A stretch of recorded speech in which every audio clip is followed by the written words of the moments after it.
ಪ್ರಿಯ ವೀಕ್ಷಕರೇ, ನಾನು ಈ ದಿನ ನನ್ನ ನೆಚ್ಚಿನ ಚಾನಲ್ ಆದ ಮಮತೆಯ ಮಳಿಗೆಗೆ ತಮ್ಮೆಲ್ಲರಿಗೂ ಸ್ವಾಗತಿಸ್ತಾ ಇದ್ದೀನಿ. ತಮ್ಮೆಲ್ಲರಿಗೂ ಆ ಮಂಜುನಾಥ ಸ್ವಾಮಿ ಆರೋಗ್ಯ, ಆಯಸ್ಸು, ಶ್ರೇಯಸ್ಸು ಕೊಡಲಿ ಅಂತ ನಾನು ಬೇಡ್ಕೊಳ್ತಾ ಇದ್ದೀನಿ. ಇವತ್ತು ನಾನು ಮಂಜುನಾಥ ಸ್ವಾಮಿಯ ಬಗ್ಗೆ ನಾನು 4 ಮಾತುಗಳನ್ನು ತಮ್ಮೊಂದಿಗೆ ಹಂಚ್ಕೊಳ್ತಾ ಇದ್ದೀನಿ. ನಾನು ತುಂಬ ಬಡತನದಲ್ಲಿ ಹುಟ್ಟಿದವಳು. ನಾನು ಗುಡಿಸಲಲ್ಲಿ ಜೀವನ, ಮೂಲ ಸೌಕರ್ಯವೂ ಇರಲಿಲ್ಲ.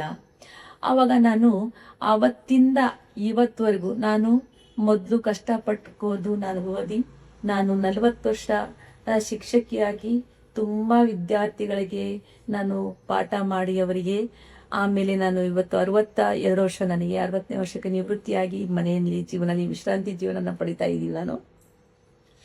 ನನಗೆ ಆ ದಿನ ನನಗೆ ತುಂಬ ಕಷ್ಟದ ಜೀವನದಲ್ಲಿದ್ದಾಗ ನನಗೆ ಓದಿ ಮೇಲ್ ಬಂದು ನಾನು ವಿದ್ಯಾಭ್ಯಾಸ ಮಾಡಿ ಶಿಕ್ಷಕಿ ಆದಮೇಲೆ ನಾನು 4 ಜನಕ್ಕೆ ಅನ್ನವನ್ನು ನೀಡುವಂಥ ಅನ್ನವನ್ನು ನೀಡುವ ಒಂದು ಸಾಮರ್ಥ್ಯ ಆ ದೇವರು ಕೊಟ್ಟಿದ್ದ ನನಗೆ. ಆದರೆ ಈಗ ನಾನು ಹೇಗೆ ಈ ದೇವರು ಅಲ್ಲಿಂದ ಇಲ್ಲಿಯವರೆಗೂ ನನ್ನನ್ನು ಕಾಪಾಡಿಕೊಂಡು, ನನ್ನ ಆರೋಗ್ಯ ಕೊಟ್ಕೊಂಡು, ವಿದ್ಯಾಬುದ್ಧಿ ಕೊಟ್ಕೊಂಡು, ನೆರಳು ಕೊಟ್ಕೊಂಡು ಬಂದಿದ್ದಾರೆ. ಅವ್ರು ಯಾರು ಅಂತಂದರೆ ನನ್ನ ಆರಾಧ್ಯ ದೈವ ಮಂಜುನಾಥ ಸ್ವಾಮಿ ಅಂತ ನಾನು ತುಂಬ ನಾನು ಹೆಮ್ಮೆಯಿಂದ ಹೇಳ್ಕೊತಾ ಇದ್ದೀನಿ.